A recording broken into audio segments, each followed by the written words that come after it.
City Duniyapur के police अफसरान ने तहसील हेडक्वार्टर अस्पताल के डॉक्टर्स और पैरामेडिकल स्टाफ को कोरोना वायरस के खिलाफ जंग में बेहतर कारकर्दगी दिखाने पर खराज तहसीन पेश करते हुए सलामी दी। मजीद देखते हैं डॉक्टर काज़िम अब्बास बलोच की इस रिपोर्ट में। District police officer Lodhran Syed करावसन की हदायत पर थाना सिटी दुनियापुर पुलिस के चाकू चौबंद दस्ते ने कोरोना वायरस के खिलाफ जंग में बेहतरीन किरदार अदा करने पर deputy district health officer Dunyapur doctor Mansoor Haq, tehsil headquarter अस्पताल दुनियापुर के medical superintendent doctor Mazhar Iqbal व दीगर डॉक्टर्स और पैरामेडिकल स्टाफ को सलामी दी।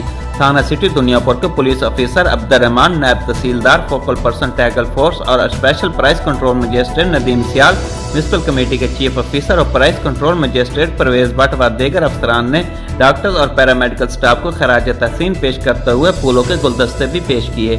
थाना सिटी दुनियापुर के पुलिस ऑफिसर अब्दुर्रहमान, नायब तहसीलदार, फोकल पर्सन टैगर फोर्स और special price control magistrate Nadeem Sial व दीगर अफसरान का इस मौके पर कहना था कि कोरोना वायरस के खिलाफ जंग में डॉक्टर्स और पैरामेडिकल स्टाफ और दीगर स्टाफ की खिदमत काबिल तारीफ हैं। डॉक्टर्स और अमले की दिन रात जदोजहद से ही कोरोना वायरस को शिकस्त हुई है और मुतअद्दिद मरीज सेहतयाब हुए हैं। डॉक्टर्स और अमले ने अपनी जान खतरे में डालकर दूसरों की जिंदगियां बचाई हैं। ये असल में इंसानियत का जज्बा है। इनका मजीद कहना था कि deputy district health officer Mansoor Haq, tehsil headquarter अस्पताल के medical superintendent doctor Mazhar Iqbal व दीगर टीम की मेहनत और जज्बा काबिल तहसीन है। कैमरा टीम के साथ डॉक्टर काज़िम अब्बास बलोच, फराज न्यूज़ लोधरा।